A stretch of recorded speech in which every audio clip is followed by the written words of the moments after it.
Life. What is real anymore? It's time to pull back the curtains of reality and explore life in the hologram. We've unlocked our library hidden deep within the Matrix and are ready to take you on a tour of the cosmos. Come in as we discuss everything from spirituality, psychics, healers, ghosts, as well as UFOs, and the unknown. It's time to forget what you think you know and explore life in the hologram. Life in the Hologram on the Revolution Radio Network. Our Wednesday show is with Madeline Rudy and Caroline Bell Tumblety. Good morning, good afternoon, good evening. It's a good something somewhere in the universe as we speak. And welcome to Life in the Hologram on the Revolution Radio with Carol B. Tumblety and Madeline Rudy. And here I have some cards that I picked. Now I picked this from my Spirit of the Animals deck. And this one says personal choice. Close your eyes. What animal can you imagine? I should be able to see. What strengths are they known for? What wisdom do they share? Embrace these qualities. And then I have the Wolf Pathfinder. Release your past and start a new journey. You are a teacher and help others find their way. There will be challenges, but your soul is strong. Perseverance is your secret power. You have a love that endures. There you go. A love that endures. Ooh, that's great, Madeline. Hi, Madeline. Yeah. How are you doing? I'm doing well, Caroline. What's going on in Scotland? Well, what's going on in Scotland? It's been cold here. It's been bitter cold, but it's sun shining. So that's been... I'll take the sun shining. You know, if I can bundle up, I'll stick my hat, my glove, my skirt. I can bundle up and stay warm. But yeah, it's been interesting. Like the first few days. Well, actually, it's 11 days into the new year. Can you believe that? Yeah. Well, you're in the next day. I'm in the next. Yeah. You're in Thursday. I'm still in Wednesday. Yeah, it's 3:05 in the morning here in Scotland. Yep, it's very quiet. I like this time. I'm sure it is. It's very, very quiet. And let me see. And we have a wonderful guest today. And we have Vivian, I don't know how to pronounce it. Chevette? Yeah, I think so. Okay. Vivian Chevette is an Arcturian hybrid avatar, public author, international public speaker, creator of the Arcturian Energy Matrix Healing and the Arcturian Healing Arts Program, and owner of Infinite Healing from the Stars. Over the past decade, Vivian has conducted 22,000 private healing sessions worldwide for transformative changes and quantum evolution. She has travelled in several countries, including England, Costa Rica, Egypt, and Greece, to give intergalactic lectures and co-host global gatherings. The Hopi, Zuni, and the Lakota First Nation elders have recognized Vivian as a star being. Her presence emanates the radiance of the Arcturus 13th light dimension system. She features in a multi-award-winning documentary, Extraordinary, The Revelations, and will feature in an up-and-coming documentary based on Craig Campobasso's The Extraterrestrial Species Almanac.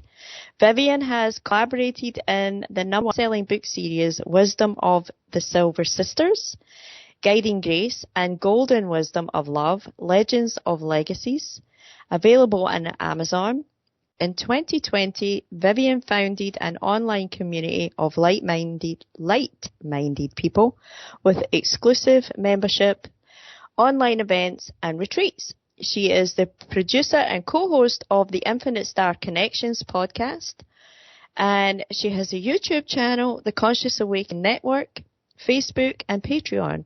For information on Vivian's services, meditations and programs, visit her website, and that is www.infinitehealingfromthestars.com. And welcome, Vivian. Yeah, welcome. Thank you, Caroline. Thank you, Madeline. Such a joy to be here. Thank you for inviting me, taking the time with me, and of course for representing different countries, including Scotland. It's so brilliant. I would love to come and visit Scotland. You have an open invitation. Well, bless me, because Scotland have always been top of my list for travel, and so my heart is already there. So thank you. Oh, thank you. Europe would be a nice place to well, I've been in Europe, but I haven't been to those places. Scotland? No, I was in Belgium, France, I think like the tip of Holland. Mm-hmm. But that was that for Europe. But I'd like to go to Italy, Scotland, England. Oh, yes. England is lovely. Mm-hmm. And Wales. You know, you have Wales and Ireland. Of course. Oh. Yeah. Mm-hmm. Yep. Oh, yes, ladies. That's a big yes. We had a chance to be in England last May. We brought a group for a spiritual retreat called The Sacred Site, and we were inside of Stonehenge at 5:30 in the morning in the rising sun. Oh, beautiful. Oh, that must have been gorgeous. Yeah. How big a group was it that you had there? It was May of 2023, actually. Yeah, and it was a large group of people? There was 40 of us, which is perfect, traveling from all over the world. And it's the members, because I have an online community, and once a year, I create or organize a retreat for members only. And so last year we were in England. This year we're going to Switzerland. Ooh, lovely, lovely. And when will that be? When is that? The private Switzerland retreat will be at the very end of May, beginning of June. Oh, lovely, lovely. And for people, if they were interested, they would go to the private group. They would have to be like a member.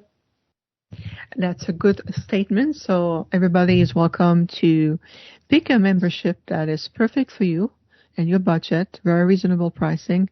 We have what's called an Arcturian online community on.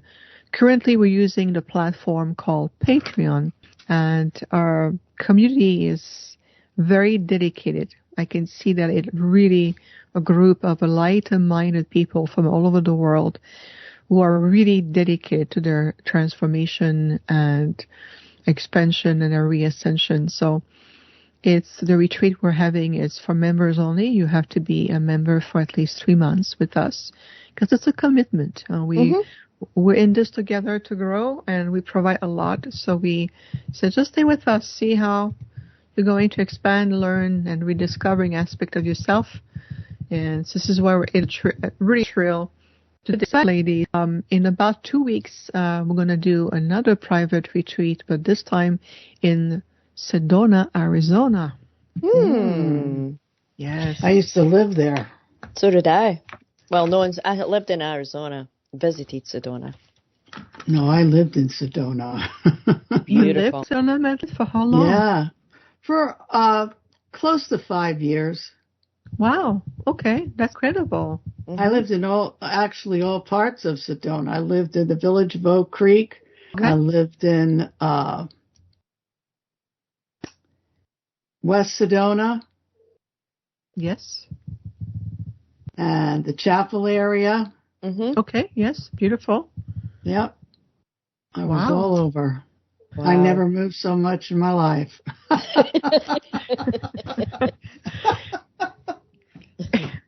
And Madeline, may I ask, where are you located? I'm in Pennsylvania. Oh, Pennsylvania. I want to say hello to my dear Donna, who lives there. Beautiful light worker, very heart-based energy. So no wonder, a lot of beautiful heart-based energy. Love it. So now, how did you get with the Octurians? I was with an Octurian group. The man's name was David, and he was out of Prescott, Arizona, and he ran this group for years. Oh, yes. I'm aware of that group. Oh, okay. He's still running the group, and they meet in Sedona every year in October. I see. Well, let's just say that we have a different perspective on the Octurian approach. Yeah, I've been in contact here and there with David, but he never took me seriously, so my team said I have to move forward. Yeah.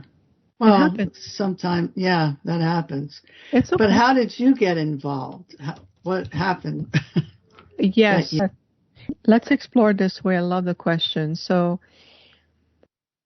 actually, in my cases, I am an Octurian being in a human hybrid form. So the hybrid part of myself is my body. So what does it mean is that I have clear memories and understanding that an aspect of my Octurian avatar self, so I come from in an ascendant space. I'm already ascended as a being. So I chose to volunteer a fractal, or what we call a soul emanation of my original Octurian avatar self. And I asked the council and the expert in genetics to create a template that will allow me to retain the highest connection and frequency to my Octurian original self and our collective, while still being able to navigate the earth plane and be on the planet in such descending energies and contracted energies called the third dimensional world. So it became a long journey of friendship with different soul groups, including the human lineage that I have an aspect of their genetics. So through my great-grandmother, grandmother, mother. So it was a beautiful collaboration of soul partnership. And then eventually when the template was ready and perfected, then I embody it, and I was reintroduced to the earth plane in the form of a birth, and that birth, or that reconnection, was recorded in time and space. That means that I do have, a birth certificate, and I have to have a stamp in time to allow myself to come back to the planet without raising too much attention on me.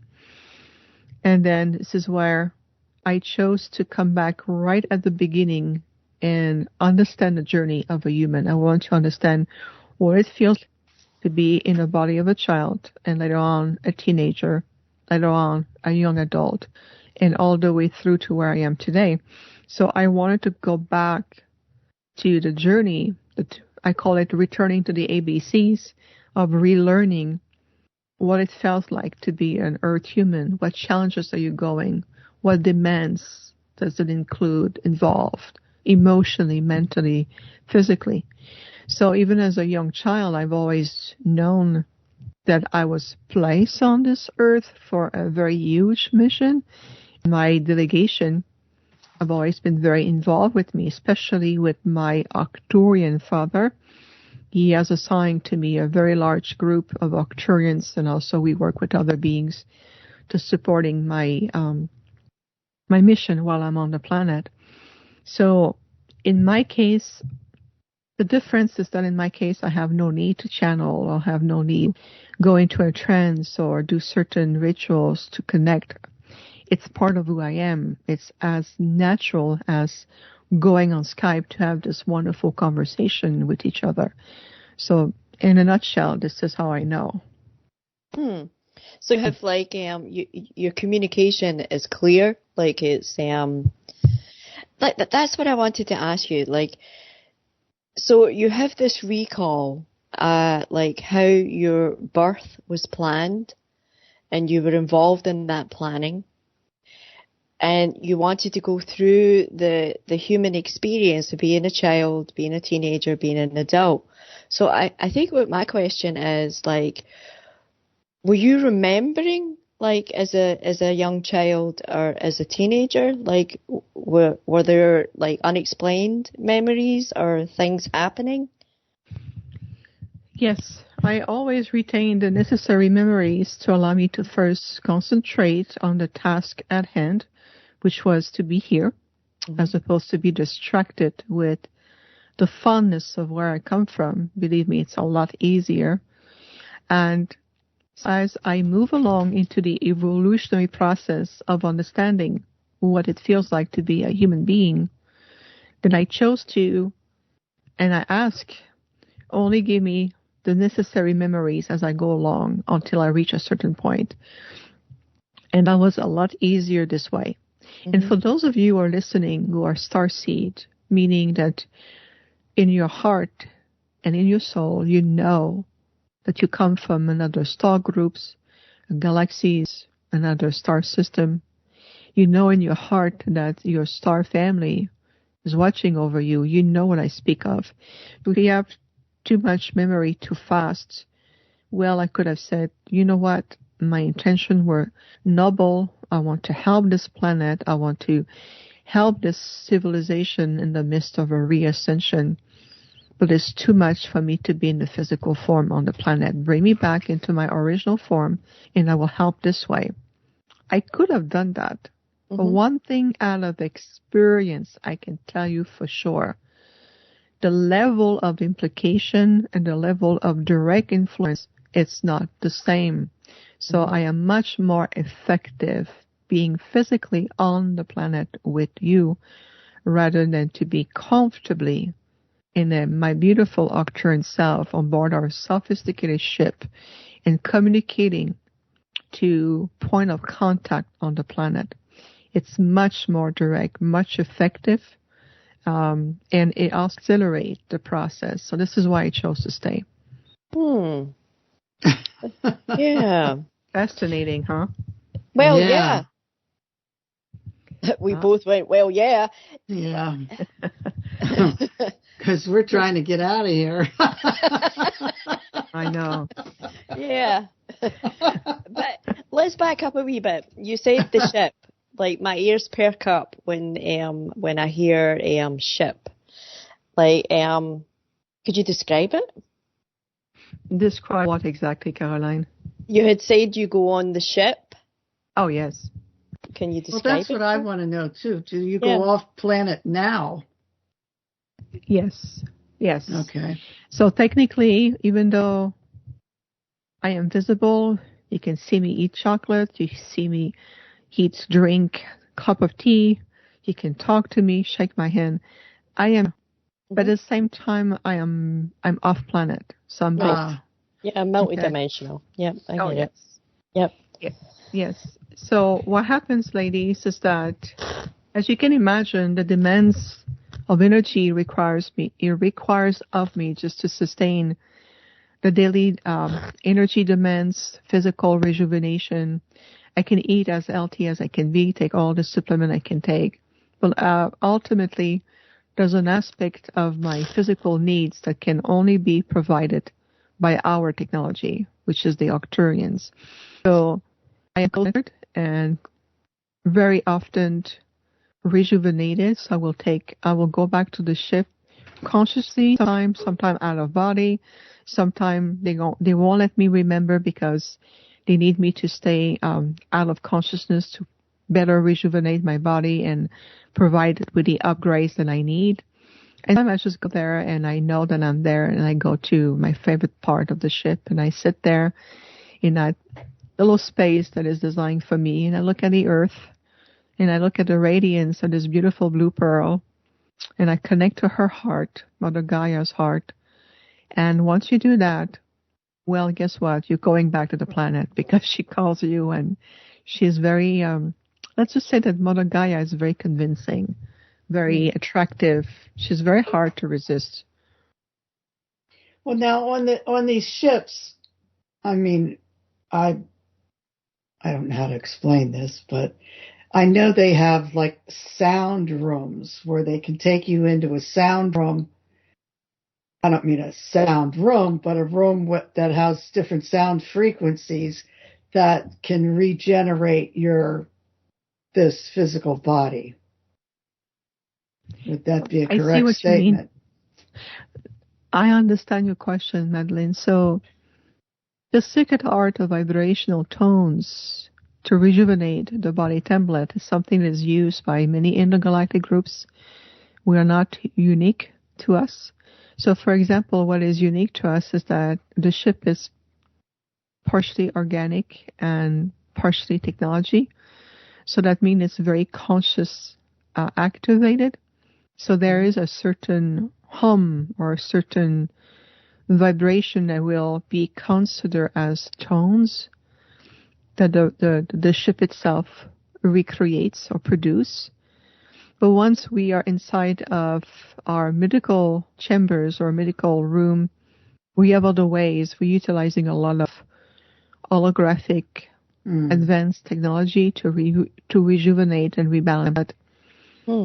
Yeah, so that's different methodology.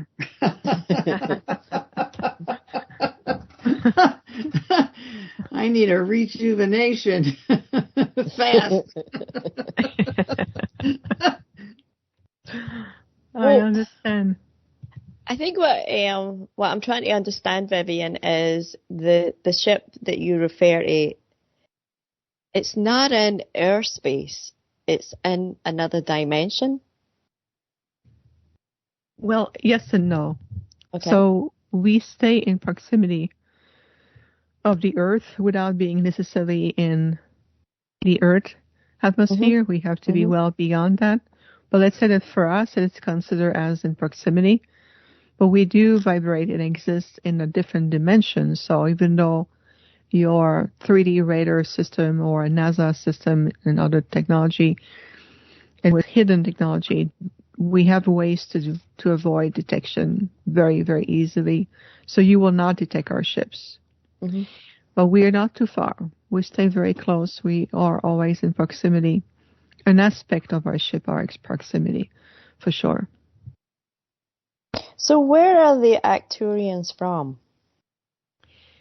Arcturians, we come from the realm called the realm of Arcturus, which is about 36,000 light years from your quadrant or your solar system.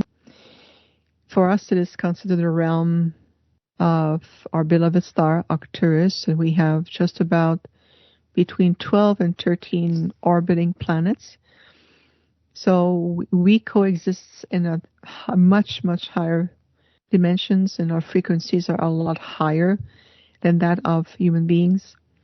So Arcturians, when you really understand this, you start to realize that we are really masters of light, and we utilize the fifth dimensional frequency as a baseline to communicate, work with you, helping human beings to return into that frequencies. Eventually we move higher in the octaves.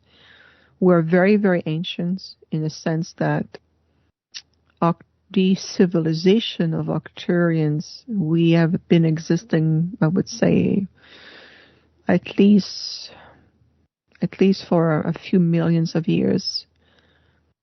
We are very ancient beings, very, very ancient. Yes. Well, now, is there more people like you here? Well, when you say people like me, I would say no, in that sense that I am a prototype. Are they Arcturian soul emanation on the planet in the form of star seeds? Yes, there's a few scattered all over the world. But at the same time, the toxicity of the third dimensional polarized field is very difficult our people to be. Yeah. Yep. It's difficult for this people to be here. Exactly. So this is why they are starseed, real starseed from Arcturus. I have encountered just a few over my lifespan so far. Now, where many, many, many people will say, "Oh, I am Arcturians," what they mean to say is either they have a soul ancestry, or they do have a huge affinity for our frequencies, because they may be working with some of our people as guides, teachers, and or sole contract, and we work with many people from all over the world. But there is a huge distinction by claiming I'm Arcturian. I have a huge affinity for the frequencies, and I've been channeling and working with them. So yes, you have a partnership with us. It doesn't mean you're part of the civilization. Well, I believe that Kent Dunn would say he was an Arcturian, and they, according to him, would him off planet. Palladian. Does Kent identify as Palladian? No, I thought it was Arcturian. Really? Mm-hmm. I always thought he was Palladian. Maybe. But maybe I'm wrong. I don't know. Yeah, well, I think, like, my understanding here is, like, see, when we remote view, Madeline, or we remote influence, like, we're accessing all these different dimensions. So the way that I see it is that it's accessible, and certain individuals, the frequencies are more attuned. In Vivian's case, it would be the Arcturian, so she would have easy access to that vibration. But now, Vivian, when you do make contact with the Arcturians, do they say, what do they think about this group of people down here? When do they get enlightened? You mean, what do they think about human beings? They must be sitting there and saying, why are we wasting our time? Let's pull you back, Vivian. Get out of there. You're funny.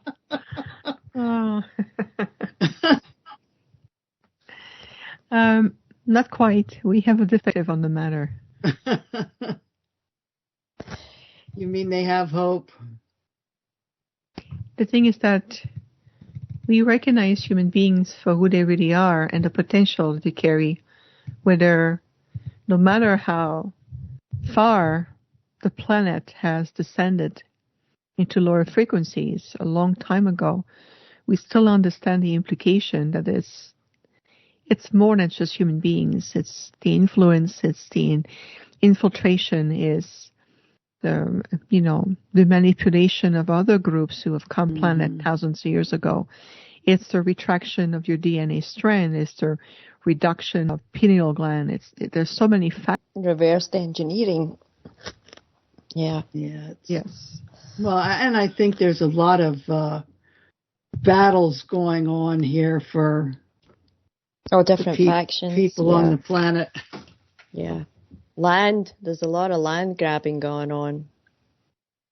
Well, I think it's just bigger than that. We can look at a tree and we can list thousands of branches, but at the end of the day, we have to look at the root system. What really caused this? It's not the branches or the destruction of how many branches are caused by this, but to understand the root behind it. You can understand it with a higher sense of awareness, higher intelligence, higher spiritual maturity, and then move on, because you have to refocus, reconcentrate to what you really want to co-create. So this way you avoid being trapped in the same paradigm or the same loops. So now when you were a young girl going to school and everything, did you still have these things about Arcturus, or were you not aware of that quite yet? And did you go to college and all that, or you just started doing your spiritual work? I did receive an education. Is that what you're asking? Yeah. So yes, I did receive an education. Again, that was allowing me to understand also what the education system was about. And I went to a certain level, and then my team says stop, because we want to avoid you being brainwashed, and we want to prevent the alteration of some of your mental faculties because of the program of higher education. So I went to a certain degree. It's up to college, and after college, they says, "You done? We're going to continue and further your education from here." And I said, "Okay." Then I start my career education at the time, and then I did that for about 20 years before I moved to the United States from Canada. Aha. Aha. So, 20 years in education, this wasn't like institutionalized education. This was your spiritual education? Did I pick that up right? No, it's up to college. I went to work. I did work, okay. 3D work, 3D job, as you call it. I work in the field of education, which is still very appropriate. Whether you call it traditional 3D education or spiritual education, you have to realize that I am still who I am. So I bring that frequency, that presence everywhere I go. So I still influence the field one way or another. Oh yeah, we all do. Yeah, we do. Like, wherever we are, we influence it. Can never be out of the field. We're always in the field. So then what you do, Vivian, is maybe you work in a couple different dimensions at the same time. Yes, I do. That is correct. Because you're trying to kind of get them all lined up. Or maybe you have different chores in each dimension. Maybe there's different things going on that need to kind of line up. I don't know. Like, I'm just kind of putting that out there. But I think I want to go back to, so I understand now where the Arcturians are from. What do they look like, Vivian? I will tell you to what it looked like to me when I look at myself and my Arcturian father and my other fellows Arcturians, who are very tall beings, tall average, I would say. The shortest one I've seen, 12 feet tall, goes 15 more. So we're very tall beings and very lanky, beautiful. So in other words, we still have a humanoid form in the sense we have a head, 2 arms, torso, legs. But the thing of difference is that we have no hair or no facial hair whatsoever. So no eyebrows, no eyelashes, no hair. Our eyes are just a bit bigger than that of a human. And our jaw is more narrow and very delicate mouth. We have no need for a complex jaw system. We don't have the muscular system that you have because we have no need for it. Our body structures have evolved over thousands of years. We are very graceful, very graceful. It's the body is also more ethereal in nature. There's no heavy, solid structure like the one you have here, which is a huge difference. And we have the ability to rejuvenate our body template, and we can stay, if we choose to, we can stay in the same body for 800, 1,000 years if we want to before we move on to the next form. It's just, I love the way we build. It's very slender, very elegant, long arms. We're beautiful. In our own way, we have our own beauty. It's not like the human standard beauty, because the human race have been a little bit influenced by the Pleiadian physical look or the tall whites and all of this. So we have a beauty of our own. We're very elegant in our ways. And like, I don't know why that popped in. Like, there's some sort of competition, on how others look. But what is their color? Are they silver? Like, what is their color? No, when you're on board a ship and you're really looking at the true nature of an Arcturian, our skin is the most perfect translucent color. They have the capacity to project any light spectrum frequencies. Okay. Yes. So yes, and so a lot of people will say, "Oh, Arcturians are blue." So, and I know because when they come and they open portal or interdimensional portal in my house, the first thing I'm going to see, it's a great flash of bright royal blue light. So I know they're coming. And so if you pay attention and they show themselves to you, then you may perceive them with that beautiful bluish skin color. Or some people has reported, oh, they're about 3-4 feet tall. I'm like, no, it's just we have the ability to adjust how our physical form is presented to you in order to facilitate the communication. Mm. So, that reminded me of that movie Contact, like how the ETs in that movie, in order for her to be comfortable, I think one of them actually appears like her father. So yes. I think that's a common, like, when they show up, it's basically, they will show up in an appearance that you're more comfortable with.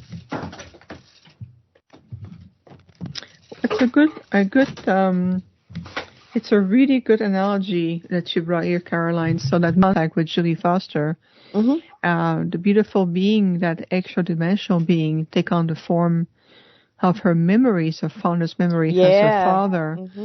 To make her. So we're not going to do that. We're not going to embody the presence of one of your loved ones, but we're going to readjust the energy or the size. So instead of looking like giants next to you, we can look like we're 5 feet tall to make you feel more at ease. Right. Yes. 12 feet, 15 feet, that's going to be a little unsettling. Well, they're not fit in the house. No.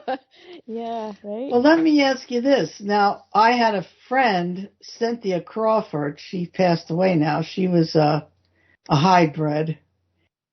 And she lived in Apache Junction, Arizona. And she had a portal in her house where the different beings would come through, and she started to do sculptures of them. They must have a lot of portals down there in Phoenix. There's portals everywhere, and I used to know Cynthia personally, so I know who you speak of, Madeleine. Okay. Yes, I went to her house several times, and portals will follow you where you are. There are portals all over the globe. It's just some regions, depending on the ley lines and the configuration of where you are, even on your consciousness or mountain range, will facilitate portals. And Cynthia, yes, used to do sculptures. Many people have them. And so, yes, I'm very familiar with that. Thank you for reminding me. Yeah, Cynthia, she was, I met her in Sedona at a MUFON meeting. Cynthia was a different type of hybrids, though. Nothing to do with me, no. Right. No, I know. That was a whole different story with her. Yes. Interesting, huh? So I got a question for you, Vivian. There is a picture of you, like, I actually watched one of the videos. I think that it was May 2023. There was an interview, and behind you there are like symbols. Like, it looks like a language, like hieroglyphs or something, it reminded me of. And I thought I would ask you, what are gold? Like, they're different hieroglyphs that you had behind you. Yes, this is my, what you saw behind me is my logo. It's my business logo. Okay. Yes, it's my official business logo for my website, Infinite Healing from the Stars.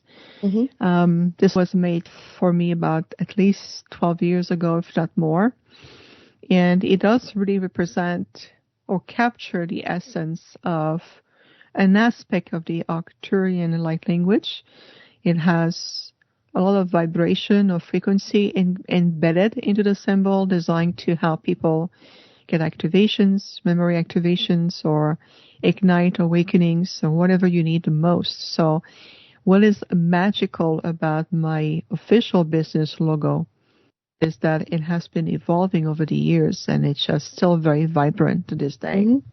Yeah, it caught my eye. It did. It definitely caught my eye. Like, I kept looking at it because it's reminiscent of, like, maybe like Chinese, Japanese, like the way that they use, or even ruins for that matter. The symbols, I really liked it. I thought it was beautiful. Yeah. Thank you very much. Oh, you're welcome. Well, isn't it kind of like sacred geometry? Mm-hmm. Well, you can interpret this way. Again, it will speak to you in ways that it's the most appropriate for you. I like that because we're all different. We all perceive differently. You know, to not have it, it has to be a certain way. You know, like if you're going to experience something, I think to open it to Healing. No, I don't. Not at this point. So what is the healing that you do? What does it entail? Like when you have like a client or like somebody needing help that comes to you, like what does that look like? Yes, that's a good question. So we have developed what is called the Arcturian Energy Matrix Healing, which is a unique modality developed by myself and my delegation. And it's very complex in a sense that it gives us the opportunity to work with that person on a multidimensional level, whether it's looking at an aspect of their Akashic field, we can go into their timelines, we can understand the decoding of how their body structures or how their body template is either stuck in some historical loop or which create physical symptoms, whether it's on the soul level. We do a lot of soul matrix restoration and repair. We do a lot of coaching and guidance, whether it's on with the person consciously awaken and on the soul level. So it allows us to go in a direction that it's serving the person the most. And the Arcturian energy matrix itself is a holographic luminous template. And once we open the field, this is where we activate that holographic template. And this is where we can really do a lot of wonderful work and assistance. So in a nutshell, this is what we've been doing. And we've been doing this work publicly, actively for about 12 years now. Yes. And I'm beyond the 22,000 healing session, but I went beyond that already. Wow. That's fantastic. And do you do this in person or is this online? Like, yes, that's a good question. So both. It's pretty adaptable. Skype, on Zoom, sometime over the phone, depending on the comfort level, sometime in person, depending on the geographic location of the clients. So it's been very much a medley. Well, I must say 90% of the time I am on Zoom. And it's been between 8 and 10 hours a day, just about. Wow. Yeah. Yeah. I was just about to ask you, like, how busy are you, you know? And you just answered that. Thanks. So, so there's a lot. What are some of the common ailments that people or issues that people are coming to you with? That commonality, that baseline has shifted a lot. So the word healing in itself is no longer meaning what it used to be. This is well beyond I have a pain or my body ache or, you know, a trauma happened to me and I need to clear. Yes, there's an aspect of that. But the transcendence of the word healing is more in terms of we're helping you returning to that memory of you already in that perfect state, helping your body to return to this perfect blueprint that it already has. Think of it more as a course correction. And we explain to you why this course correction will be beneficial. And if the client says yes, we go for it. If the client is still fearful, we take another approach. So in other words, that was kind of a premise that Mary Baker Eddy used in Christian Science, that they would see the body as already healed, you know, in a perfect form. So, but what I'm thinking is you're doing that, but you're taking it one step further and you're healing the light body to create a healing in the physical body. Would that be a correct statement? It's an aspect of it. It's an aspect of it. Mm-hmm. It's a bit more complex than that, Mm-hmm. but it's an aspect of it. So when you say course correction, when somebody comes to you, like a lot of the times, well, this is just me speaking for me.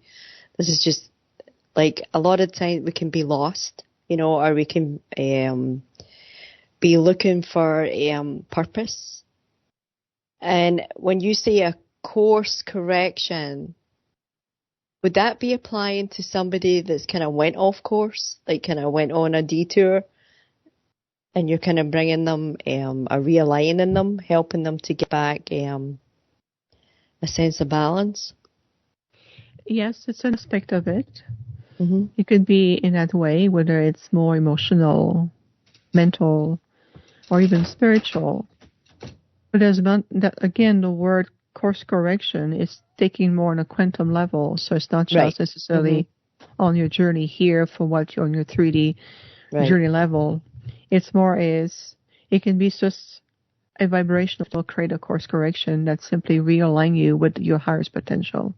Yeah. Or can simply igniting a spark that will bring another series of memories and opening new breakthroughs, or bringing clarity, or helping you to removing a pebble off of your shoes so you go like, wow, I have lightness of feet again. I can walk faster. Mm-hmm. So those are symbology of the opportunity we can co-create together.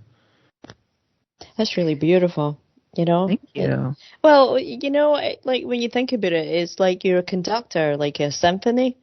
It's like you have to get everything like just tuned just right in order to get that harmony going. Yes, precisely. Well said. So you're able to like scan the body and then go into the person's Akashic records and see where they took a wrong turn. Not really. We prefer another methodology than that. This is too passive. We prefer to have a more intuitive consultation with the clients, and we encourage empowerment. And then from there, we're going to explore together what seems to get in the way. What are you ready to embrace more or embody more? And then we can look to see how your Akashic record or your body historical layers and other aspects can supporting you that way. We prefer a more active approach rather than sitting on the chair going, oh, I'll scan what's wrong with you. No, we don't do that. But you kind of know what's wrong with them, don't you? Well, usually people wait a year to work with me. They have a pretty good idea. Mm-hmm. Yeah. Yeah, that is the thing, and also, I also think that with that information inside that knows exactly what we need to do in order to get out of whatever it is we feel stuck in, I do believe that we have that. That is an empowering belief I have. It's a good statement, Caroline, because we always work with you from a perspective that you're already an empowered being, that you too have a unique vibrational signature, that you do have something unique about you that no other being can recreate. Yeah. Oh, that went quiet. I'm curious about this beautiful original concept that you have co-created for this amazing show. May I ask, out of pure curiosity, how did you come up with it? Madeline? Come up with the show? The idea, yeah. Well, I had, this is my fourth different station. We created it over on, I was the Holographic Gypsies, and then I went over to KCO and the Life in the Hologram was created, and that's where it all started. And we were over there for 8 years, and now we're here. How did you come up with the name, Madeline? I don't think I've ever asked you that. Tina came up with a couple of them. I had because I was, like I said, the holographic gypsy, and everything was always like the holograph. Mm-hmm. So I stuck with that theme. And you had it, 8 years at KCOR? Mm-hmm. And before that, so you've been doing this a long time. I have been invited by Madeline to co-host her show, but this is Madeline's show. I'm just a sidekick. Well, no, I'm a happy part of this. sidekick. You're part of this show. Yeah, and I'm happy. Oh, thank you. I'm happy. I feel it. Yeah. So that's how it all happened. Amazing. I love it. I just was curious because I love to understand also the host journey. And I think it really brings another layer of depth and understanding even for the audience. Love the background, and what a beautiful balance between the two of you, if I may say so. Beautiful, energetic balance. Yeah. Well, I started when I lived in Sedona. I had created a radio show on Blog Talk for my friend who I was doing the quantum vortex experience with, so she would have a different platform to talk on. And then I didn't do anything with it. And my friend Roz says, "Come on, what are you going to do with this show?" And she says, "Well," I said, "Oh, you want to do it with me?" And then that's how the holographic gypsies went off. That's so cool. Yeah, it sounds very organic. Now, Roz has passed away. I lived with her for a while in Sedona, and we had a business together. But she just passed away last month. Oh, I'm so sorry. That's terrible. Yeah. Yeah. It was sudden, and boom, she was gone. Oh, my goodness. I am really sorry to hear that. Yeah, me too. Yeah, she's a great psychic and a wonderful medical intuitive. Well, maybe we can hold a space together. Maybe we can let's create space. You can lead the way and bring beautiful, space of light and remembrance and love, friendship for her. Oh, yeah. She was a wonderful person. Of course, and that's what I'm saying if you want, even right now on the show, we can do something to honor her memory, her gift, everything that she's given, and just honoring her and her transition back to the light. Yeah. And for her to transition before me, it was shocking. Did you have a plan? Were you supposed to go together? No. No. But I figured I would go I don't know why, but I figured I'd go before her. Oh, it's break time already. Yeah. I'm going to go out for a 5-minute break and relax.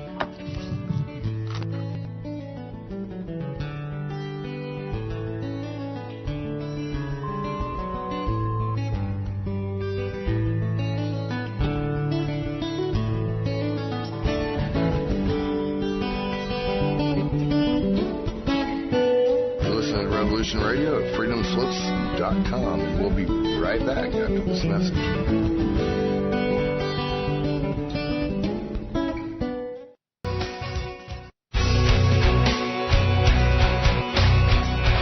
All right, thanks for listening while we took that short break here at Revolution Radio at freedomslips.com. Now we're going to get back to your host.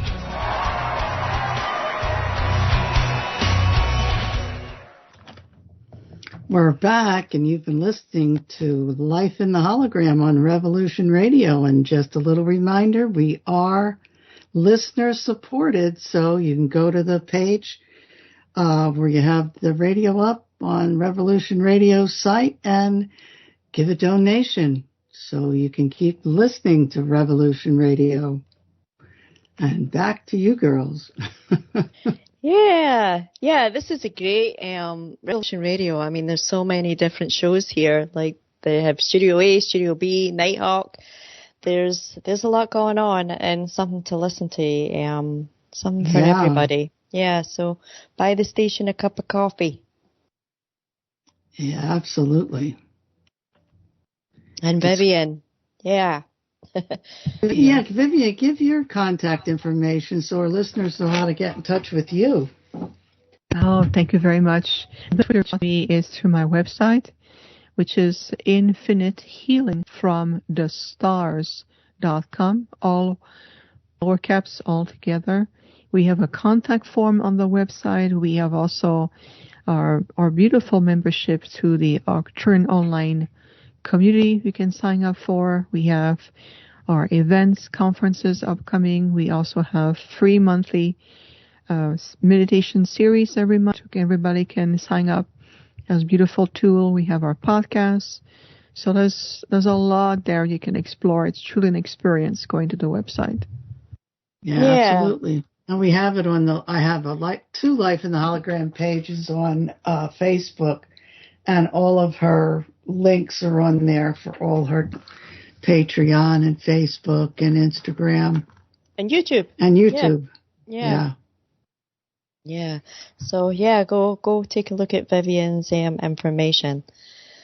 And if you feel so drawn, go. Make contact. Yeah. I like that. Make contact. Yeah, exactly. Yeah, make contact. Reach out. Well, the last 4 years have been like pretty tumultuous, to say the least. So I think what's happening is yes, that's a really good point, Caroline, because there's a lot of really important awakening. I say profound global awakening. And the last 4 years or so have been pivotal on the planet. Where we are in 2024, this brand new timeline. So more than ever, many, many light workers, practitioners, teachers, channelers have been super active. And one thing that we do recognize, it does a general fatigue, even with the light workers. The body needs more rejuvenation, more sleep time, better nutrition. That's because the level of high demands, whether it's mental, emotional, spiritual, energetic, vibrational, has been absolutely off the roof. And intergalactic communities who support the Earth and in her re-ascension process, we understand that for those of us, we are boots on the ground on the planet, we have been overworked. All of us, and there's no exception, in terms of the light workers, yourselves, for example, both of you, those who do, whether you do Reiki, whether you are a painter, whether you are a counselor, whether you channel, we have been carrying such a load to really carry us through to the next level, to where we are today. So 2024 is also going to be a year where the intergalactic communities invite all of us for better self-care. Taking the time to bring more balance between the equilibrium between being of service, being able to understand your soul journey, integration, take the time to meditate, taking care of your body. If you need more sleep, do. And I'm preaching to the choir because I know I need to do the same. It's just, there's going to be that quality of a higher, better, refined equilibrium, if that makes sense. Oh, yeah. I can relate. Yep. Yes, we can relate. It's not incredible. Yeah. Like, I think for me, for my own journey, it is really been about like letting go a lot of things, people, things, everything, situations, just letting them go, lighten my load. Oh yes, absolutely, 100%. And it's going to be very important to do that because loading. I'm going to repeat that because I have two thoughts coming to my mind all at once. What I meant to say is to alleviate the load is extremely important because it makes more space for higher integration, new knowledge to come in, adapting to the next level of frequency transmission, and so on and so on. So I agree with you. Yeah. Well, it kind of gets hard sometimes to navigate the frequencies of people that are around you. You know, I get where you're coming from, Madeline. I do. Like, for myself, it was such a hard, some of these decisions that have had to be made in the last few years haven't been easy, you know, like, because you have these ideas, the people that are in your life, and when you have to look at things honestly, for your own well-being and break the ties. Like, that was the only way forward for me. I'm not saying that that's the only way forward for everybody else, but that was the most painful thing I had to go through in the last year, was breaking ties with the people around me that I never thought I could or would. But I did, and I feel better for it, a lot better. Yes, Wow. Very well said. Very well said. It was the toughest thing I ever had to do. Like, really, it was. The thing is that the wisdom of letting go or creating space allows everyone to evolve to where they need the most. Is that's going to be something that it's part of the next spiritual evolution. Mm-hmm. Members of our family, close friends, people emotionally attached to, remember them in their light. Remember that they too are souls with a very unique design and journey. And by doing so, you're really opening space for greater potential for all of you. I believe that. Yeah. I know that. Like, I feel that in my heart. Like, as every day, every week, every month goes by, I get stronger, and I know they are too. You know, I know they are. Oh, yes. Yep. 100%. 100%. It is so palpable, you know. It's just, it's true though. It is the most difficult thing, especially when it's very close to home, meaning somebody close to your heart, whether it's a very dear friend, like Madeline, your friend, or a sibling, or a parent, or even someone maybe you grew up with. So it's usually the greatest teacher because of the proximity of the closeness. It's what's going to teach you a lot about yourself. And just honor them for where they need to be and where they are. And what an amazing gift for each other. Really, really, right? Oh, yeah. I mean, this whole idea, like, to just be kind to each other, you know? Like, even when we find it hard to communicate, you know, or there's a lot of misunderstandings happening, just be kind, you know? Be kind to yourself first, and then others. Yes. And kindness become a virtue rather than something that people will try to do or remind to do. It's not a behavior. It's becoming a natural beingness, a natural way of being. So that's the difference, too. Yeah. So I sorry, Madeline. Go ahead. No, I was going to go to Stonehenge. Oh, okay. Let's go to Stonehenge. Mind went back to that 5 a.m. in the morning, or was it 5:30 a.m. in the morning, where you were inside the Stonehenge stone circle. How did that feel, Vivian? I mean, was that the first time you did it? Have you done it many times? Like, oh, that's a beautiful question, and I'm really glad we're exploring Stonehenge because it was my first time, well, in this incarnation, to the very least. In this lifetime, it was my first time, feet on the ground, on the soil, right there. And what we did is that we had previously got permission from the English Historical Society, Heritage, and we got permission from them. We were granted 60 minutes on the dot at 5:30 a.m. at sunrise. So we gathered at the community center, and then they took us on a bus to the site on Stonehenge, and then they let you in, and then they have 2 guards with you. They stay around the perimeter and they watch what you do, because I understand it for preservation. Mm-hmm. But what was incredible is by approaching the site, and when I entered the site, I was immediately greeted by the guardians there. What I mean by that, the stones, the configuration of stones, all these beautiful obelisks and monuments there, well, they're not stone. They keep telling me, because I could hear them. People all over the world comes with groups and chant and do all kinds of things, but they failed to remember that we are guardians who've been here for thousands of years, and we just took on this form, and we're simply vibrating at a different level, in a different reality, a different vibrational field.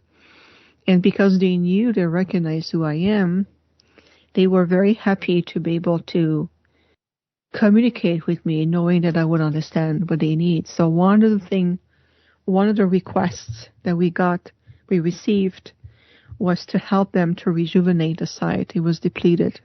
Oh. Yeah, it was very, very depleted. And so we asked the solar consciousness, the solar presence to come. In our group, we were 20 of us. We came together and I led the meditation with the intention to consciously re-energize that sacred site and to rebalance the site and to realign it with the new grid system of the planet. And so we did that together. And then I can tell they were very happy. The guardians were very happy. And what was very lovely is the way they greeted me is they says, "Little hybrid, what took you so long?" And I said, well, I have to grow this body and find my way back to you. But they know exactly who I am. They're not fooled by my appearance because I sound or look human or because I green tea. And, I know how to make humor, or at least I know how to mimic the behavior, and I have learned to adapt here. But they know everywhere I go, the guardians, they call my true essence. They don't talk to me as a human. And it was extremely moving. And on a very personal note, when the 60 minutes was up, we were told to leave the place, and they escort us back to the entrance point. Mm-hmm. Leaving the site for me was one of the most difficult things. I was weeping. Oh. I did not want to leave my old friends behind, and it was very difficult to leave the site. And even just to think about it right now, it takes me back.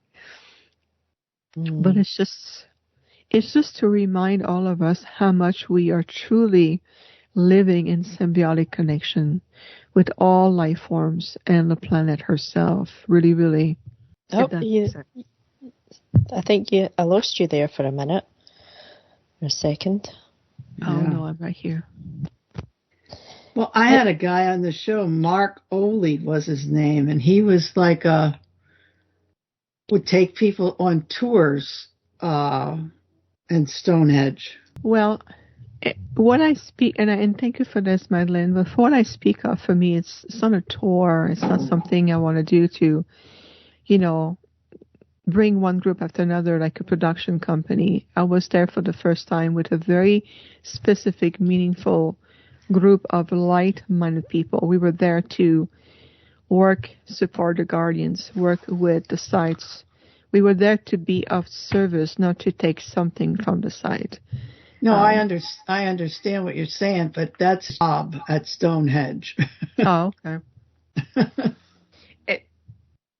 Yeah, and that's fine. I'm just saying that Caroline asked me something very profound, and I'm just sharing my experience. Yeah. No, I agree with you. I wouldn't want to leave either. No. I can relate. Like, there are certain places that I have also visited on this realm where there's just this, there's a resonance, there's just a feeling of home. There's a remembrance. And also, like, to me, it's an optimistic feeling as well. You know, like, it can be sad, like, to leave and move away because there's a comfort in the remembering. But I think I'm optimistic. I'm optimistic, and I'm going to stay optimistic this year because I wasn't last year. Okay. Well, I think we all start out being optimistic.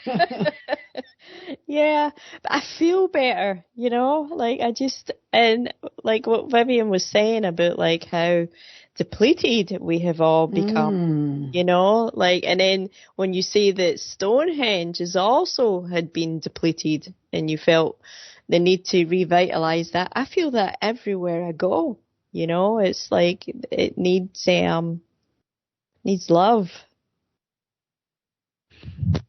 Exactly. And it's just we're simply re-entering into a more conscious way of listening to each other, supporting each other, and be present with all flow of life. Beautiful. Yeah. Absolutely beautiful. And when we opened the show, you had 2 cards, Madeline. And it was the first one was about finding like a familiar, like an animal. And then you had the wolf card, which is all about like packs, you know, like if you look at the structure of a wolf pack, everybody has a place, everybody belongs. And that's where we are on this realm, is everybody's trying to figure out. We want to feel like we belong, but where exactly is it that we do belong? Because it's the worst feeling in the world, not to feel like you don't belong. Well, it comes from first and foremost from within you. Feel you belong in your own skin with yourself. You really start there, and I would say no matter what you represent in this lifetime, whether it's a hybrid, a starseed, an angelic being, or a hurt human, just feel that you're here right now. So you belong where you are here and now, because there's a purpose, there's a grand design for you to be here. So I think it's one of the feeling that Earth human needs to start to release themselves from, unwind themselves from. This is part of the old paradigm. Feeling, never belong, or I feel misplaced, and all of it. That needs to be shifted in order for you to evolve. And we always says, what else is possible? What other experiences are possible? What more are you ready to experience? So when you approach it really opened the field of new potential. It does make sense. It does make sense. Like, to me, like, I don't know, like, I'm pretty sure you're kind of similar, Madeline, like this multi-dimensional aspect of yourselves. Like, yeah, I'm here. Caroline is here, but Caroline is also off doing many, many, many other things. And I think Caroline's kind of tired of being here. I'm kind of, I'm ready for the next phase. And so what will be the next phase for you? What does it look like? Well, what it looks like is it is a level that is more advanced than what we have been experiencing here. It is more life enhancing. It is the sky's the limit as far as like exploration. Any ideas or things that I have thought about that I can actually bring to fruition. That's the next stage for me. That's the stage I'm working on. Wonderful. And it feels like, it sounds to me, it's very in resonance with where you are and what you wish to manifest and co-create. What about you, Madeline? What about me? I'm working on getting through every day. Okay, and what does it mean by getting through every day? Well, just conquering every day. I got a couple of health issues that I go through, so Just trying to wean through them. Is it improving? Is it improving, Madeline? Which one? Well, I know that you had your leg, right, which was making it difficult. Some days they're good, around. some days they're good, some days they're bad. Okay. But What else? Go No, go. No, and like I said, yesterday one of my ribs went out. How did that happen? That's a good question. That's a very good question. It was like a mystery. Wow. But thank God the chiropractor fixed it today. Are you still in any pain? Oh, yeah. Yeah. It'll go away. It will. It will. Yeah. You don't want to ever get that rib pain. You know, people, like, I've heard people, like, cracking ribs, like, with coughing. Yeah. You know? But you don't know how it happened. You don't know how it went out. I don't have a clue. I was okay 1 minute, and the next minute, forget about it. What side? What side was it on? My left. Which it usually happens on my right, but this one happened on my left. Now, where do we go from here? We're going to, I'd like to see the radio show really flourish. Mm-hmm. In February, we're going to move to a new time slot. We're going to move to Friday, an earlier time slot from 6 to 9. I think that would be great. I think that will be. You know, I was going to mention that too. So February 2nd, we will be Fridays, 7 till 9 Eastern. Mm-hmm. Mm-hmm. And that's just a couple of weeks away. I think that's about 3. Yeah. Yeah, it's just a few weeks away. So that's good. I think that's good. That's positive. Well, Vivian, what do you have coming up over the horizon? Yes, fantastic question. So in 2 weeks in January, I'm going to be hosting a retreat in Sedona, and the retreat is sold out, so I'm very excited about it.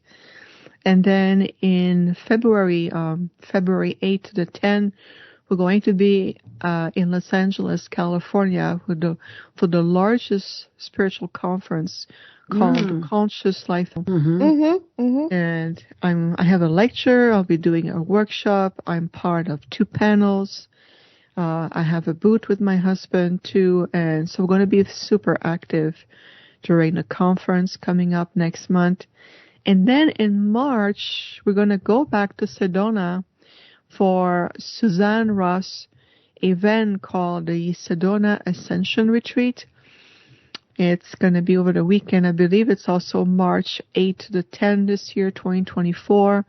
I'll be doing a workshop, part of a panel as well with the Gaia TV host, and we'll have a booth. We'll have interaction with many people. I know there's also the First Nations going to be there doing some traditional dance, and it's going to be very beautiful to reconnect with our ancestry, our roots, our connections. So that's going to be exciting in March to go to Suzanne Ross event in Sedona.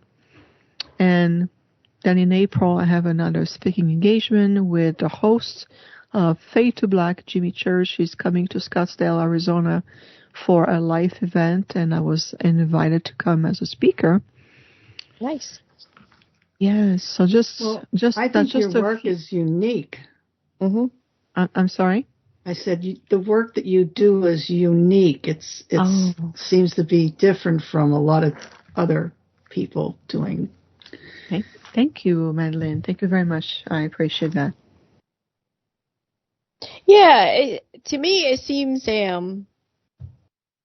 to me like it's not that it's driven, but your work seems very laid out like a path. Seems like a path. As like you have a good map. You know. Well, ladies, both of you, thank you very much. We're definitely here to support evolution.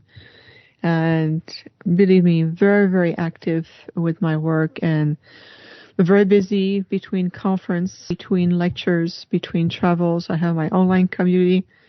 I do, even though my schedule for private sessions is completely booked, so I'm not taking any new clients right now. I'm way too booked out. So I'm going to redirect my focus more on teachings and workshops and helping people to remembering their empowerment, their own gifts instead. And one of the things that we have created on a monthly basis to help people worldwide, it's called the Arcturian Holographic Group Healing. It's a 2-hour online event a month, and every month we shift the focal point.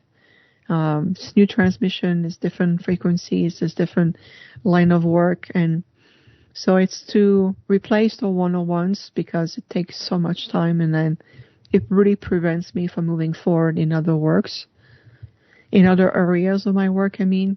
And so we give an opportunity for people from all over the world to sign up, watch live, be with us, or watch the replay, which is the same quality in terms of transmission. And there's a lot of transmission, exchanging, guidance, support, and so I encourage people more to go into the group healing rather than asking for one-on-ones, where right now the books are closed for that. So either that or the community online, which also it's a huge opportunity to evolve together and have support from other members. And so there's many avenues that we are developing and shifting ways to better assist and also adjust to the needs as we go along. And there's going to be more changes coming up. So our needs are shifting. The meaning of healing is shifting. Where do we stand is shifting. So we are adapting a lot along the way. I hear you as far as moving for like the one-to-one sessions. Like the group dynamic, I think is a much, much preferred healing environment because then it amplifies, when you get a group. Oh, yes, definitely. And it creates more opportunity to really realize where you are rather than sit down. And I mentioned at the beginning of the show, over the last 12 years alone, from a public perspective, I mean, I'm already at over 23,000 private sessions. That's a lot of people. That's a lot of people. That's a big leap. Makes me tired thinking about 23,000 people that I had to work with. Oh, that is funny. What a beautiful sense of humor. I love it. No, it's wonderful. I mean, and I have to go every night and get recharged. Oh. Yes, and this is when my body says, hey, this is the year you're thinking more about me. I says, okay. All right, buddy, I love you. Thank you for your service. Yeah. Well, a lot of the times we do forget ourselves. We become so focused on the external, everybody else, like trying to help, trying to just doing the work that we do. We forget about ourselves, and that we have to remember ourselves. Absolutely. And then sometimes when you're doing the healing work, a lot of people want a little bit more from you. It's true. There's no denying. It's very true, depending of, who you work with and the level of willingness, understanding. If there's too many filters, then I tell them, I says, look, I would recommend go back to more Reiki or doing more gentle activation that way, because you have to understand the foundation first. And then you come back later, and then we can bring you to the next level. But at the same time is that I have done a lot of exhaustive coaching systems throughout the years. And because that was needed, this is where we were on the planet. And I was asked from my delegation to activate more meaningful to the work on the one-on-ones, because this is how you can change the world. This is what's very huge, significant planetary change right there at a deeper level. So I went deep. I've seen most people transform other resist. From time to time, I will have to ask people, says, I'm sorry, I can no longer work with you, only because it's just too much for now. Mm-hmm. Just go do certain levels, go do the journey, and then come back when you are more ready, because it's going to make more sense to you and it's going to help you better. So, but in the vast majority, I would say at 95% of the time, it ignites and it changes, and then from there they can take it over and evolve from there. But we're shifting again from that model because we're no longer in that space, so that too is shifting. Well, don't you think too, since COVID, there's a lot more things that you can do online rather than travel around or have people come one by one. Oh yeah, that's for sure. And but I would say even there, even with technology, the requests for one-on-ones has increased significantly. People want to sit down and have more answers or asking questions, and it's just something that the model is no longer sustainable because it can lock you in very quickly. So for those of you who are light workers or practitioners, you understand that the one-on-ones, it's no longer the solution. Mm-mm. And you talk about this to Caroline in terms of group dynamic. This is where we're moving more into. I think so. I think it makes more sense because times of the essence, like even if that makes any sense, like I don't even know why I said that, but the whole idea, like when you work with a group and every individual for that group goes out into the world, they are taking that with them. And then everybody that they're coming into contact with, I think it makes more sense, like to just go for groups now. I think that the work will it'll happen faster. Yes, and there's also an acceleration that comes with it, a sense of more higher responsibility, stepping in a level of higher mental, emotional maturity, understanding, willpower, rather than, sometimes people expect just me, because you are who you are, you scan my body and and it says, no, I don't, and I choose not to, because that's taking your power away, and this is something that's impossible for us to do. And so it's teaching a new level of what healing means.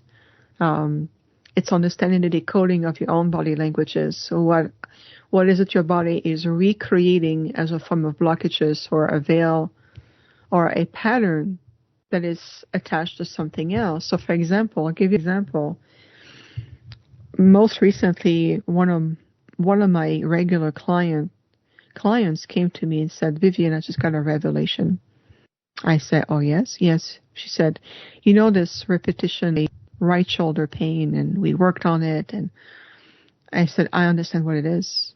I'm too much of a giver. I give so much of myself that I no longer have anything left for me. And at that moment, we witnessed with her a huge, huge breakthrough. And the team went, there you are. You found the key. And so from there, the so-called healing session turned into a completely different meaning for her. And that was wonderful because there was a huge breakthrough of understanding and decoding. So that's an example of it. Well, I used to have right shoulder pain, and it was because I wanted to cold cock somebody. That's a different... And I got that realization, and I figured that out. Wow. Well, that's one way. Yeah. Then my shoulder pain went away. Wow. That's a true story. Oh, yeah. Well, with the rib, I was thinking, what is it, thorn in the side? I don't know what it was. I I would get it sometimes when I twisted, like with your car, when you kind of twist around to look out the back. Well, I don't have a new car, so you have to kind of twist around to look at the back. And sometimes it would go out when that happened. But this was just out of the blue. Mm. You'll figure it out. You will. Yeah. As long as she put it back in, that's all I care about. Mm-hmm. And as long as this pain goes away, I'll be good. You'll be good. You are good. Mm-hmm. Yeah. This has been fascinating, Vivian. Really, you gave me a lot to think about. I don't think I have had any really prior knowledge of the Arcturians, or maybe I did somewhere in the past, but this has been this has been lovely. And the Arcturians are very popular. Mm-hmm. And thank you so much, Caroline, for saying that. It means a lot. I really appreciate it so much.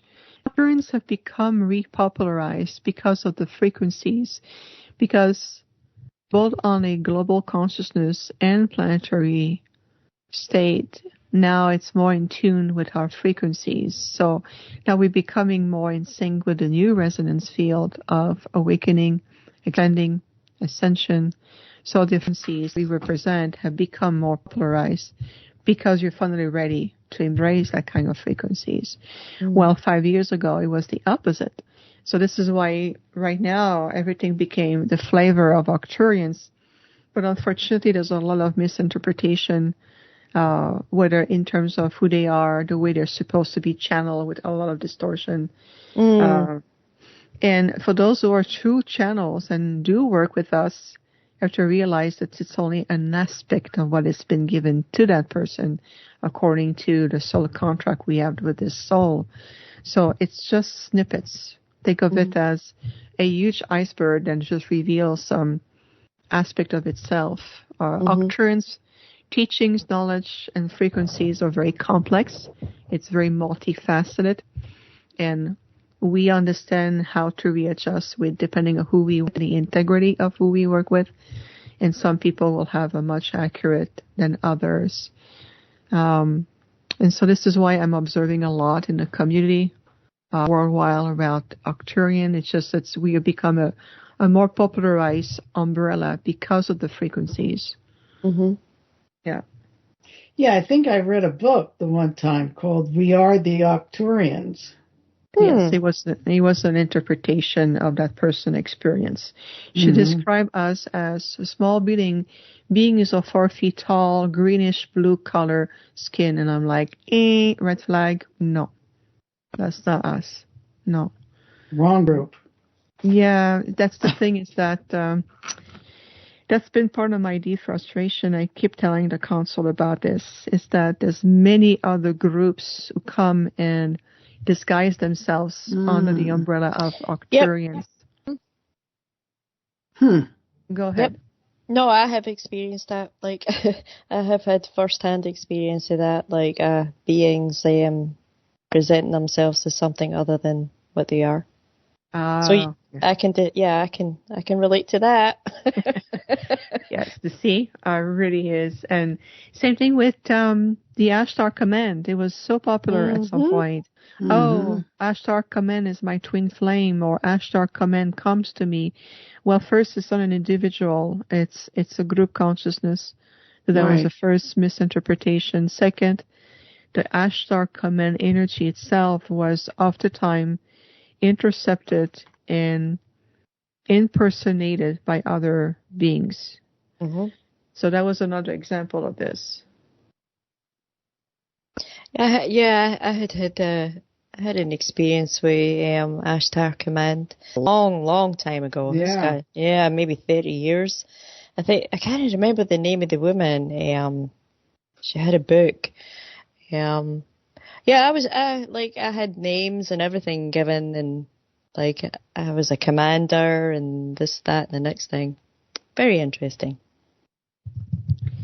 Well, and I'm glad that you mentioned that, Caroline, because And of course, I honor everyone's gift, ability, and uniqueness. That's very important to me. And at the same time, I'm observing a lot of miscross of information, like on the galactic history, and or people say, "But I work with a council of 12," and we says there's a multitude of councils. Which one are you referring to? Right. And then what dimension? Yeah. Right. And again, I was invited once on a show a few months ago, before the holidays, and talking about my Octurian self, my experience with my delegation. And then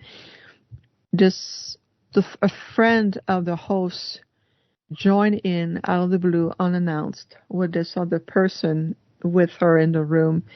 And she goes, "Well, my friend here channeled the Octurian's elders. And it's like it's a higher frequency." And I'm like, no, because the elders are way too advanced to be in a human form, in any shape or form. So I knew that was absolutely inaccurate. But I'm a very diplomatic person. I can be firm. And sometimes we can be perceived a bit like regal and straight to the point. But the thing is that there's a lot of these kind of interference I see even in the middle of a conference or a panel or an interview. And I keep telling my team, I says, I just want the higher truth to be revealed. And they said, honestly, because of that purity of the heart, that the higher truth will always be revealed. So, so whenever you work with a group or a being approach you, use the protocol of communications. First, ask them, are you of the highest light? 3 times. 3 times. And then ask you, reveal your true self to me. They're bound to reveal themselves. And so there's protocol you can utilize to really authenticate who you're speaking with, for what purpose, and is it to serve your highest and greatest good. Anything less than that, I'm not interested. Yeah. Just release it, right? Oh, yeah. Absolutely. Well, there's a lot of imposters. Mm-hmm. When you try and get to the truth, and everybody has their own perception of what's going on with all these different things. Oh, I think it's okay to have your own perceptions, because I don't think we can really avoid that. But I think there is as you say, a higher truth. And it's almost like a gold thread, that weaves through, and that's the thread you want. That's it. That's the gold.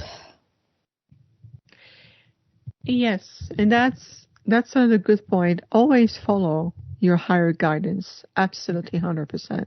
Well, make sure that whatever you follow is a part of you that is really serving your highest good, as opposed to a mental part of you or a filter or an emotional wound or something like that. So your higher truth, as long as it comes from your heart and as long as it really serves your highest purpose. Otherwise, you're just following a voice that misguides you, that may potentially misguide you.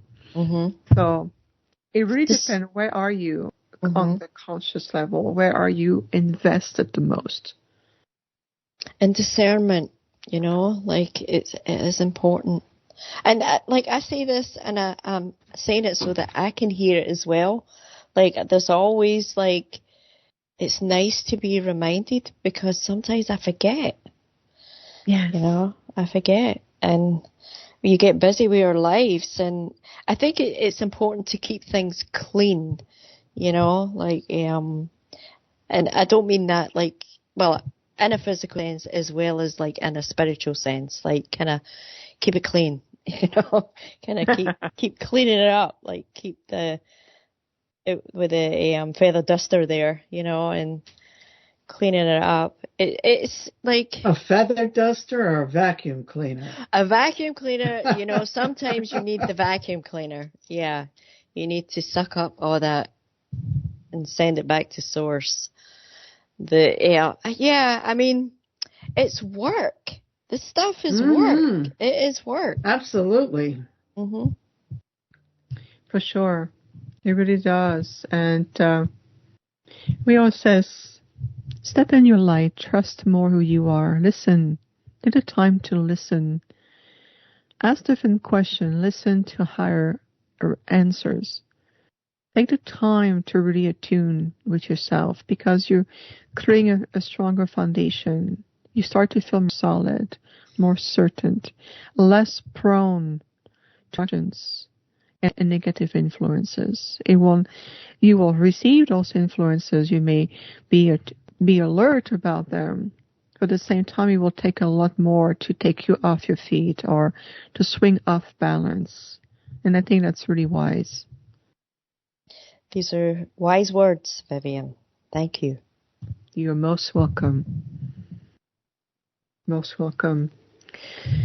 Wow, I cannot believe how quickly tonight has gone. Have you felt that? Mm-hmm. Mm-hmm. Like no time, right? It's like 5 minutes. Yeah, I feel like we sat down 20 minutes ago having tea and going into this very enlightening exchange, the flow, the wisdom, the laughter. I mean, so much has been exchanged tonight. Yeah, it goes quick. Because a lot of people, a lot of the guests say, 2 hours. Yeah. I don't have enough to say for 2 hours. I said, you'd be surprised. Well, there's such a relaxed pace, you know. It's a conversation, you know. We like-minded peoples, you know? Right. And we always, I personally always learn something from my guests. Always. Yep. And me too. Oh yeah, I have a lot to think about. I love it, you know, because it sends me on this, like, I kind of want to gather information, you know. I go into information gather mode, you know.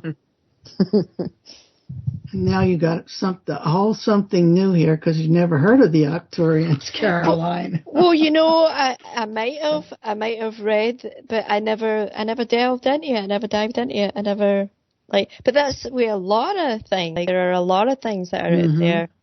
You know, for me, it's always been about resonating. If I resonate with something, I go. You know, I follow my intuition. But here we are. I've been introduced. Like, I think I got a really, really nice introduction with Vivian to the Arcturians, and I feel honoured. Yes, thank you. Oh, you're so welcome. They're so very welcome. And just like the Pleiadians or the Sirians and Andromedans, of course, you know, they will have, many people will work with various of interstellar groups, consciousness. What is unique is that everyone will have a certain perspective of that group. It's like telling a story.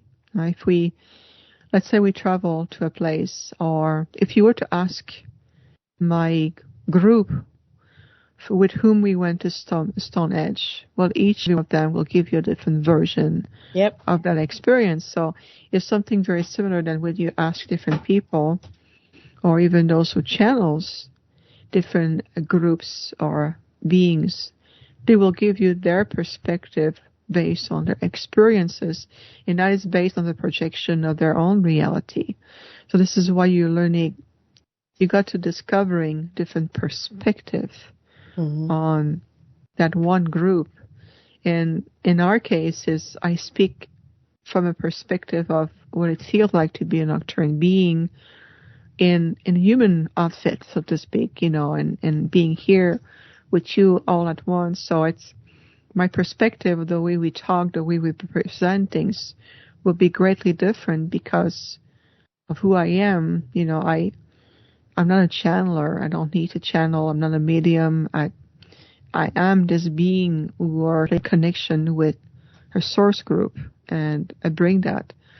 So it really changes the nature of how I'm going to perceive, or how I'm going to respond to the same question you may ask to different guests.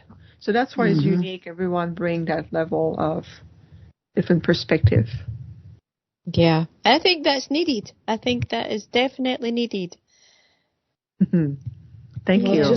Yeah, it's wonderful having you here, Vivian, and we're going to tell you who's coming up next week.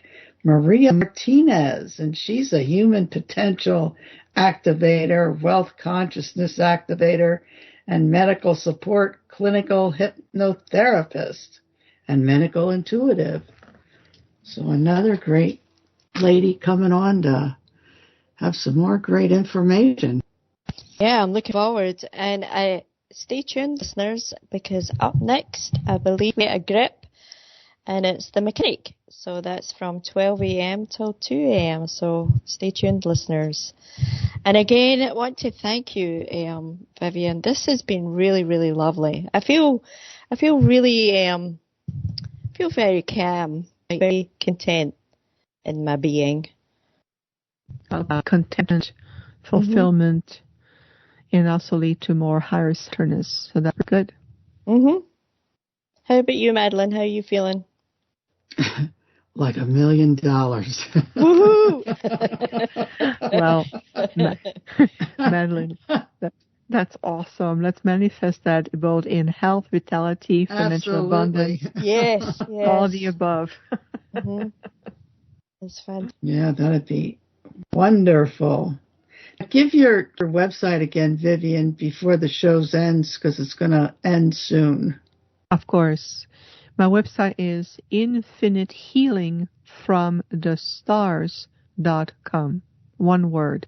infinitehealingfromthestars.com. Yeah, and listeners can her group session that she has. So that would be interesting for all the people out there who's interested in that. And don't forget to donate to the station. Keep everything going.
Bye-bye. Bye, everybody.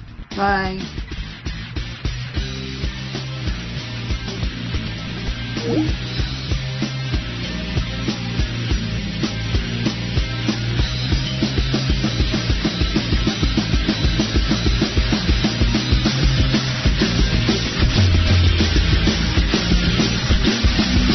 Thank you for listening to Revolution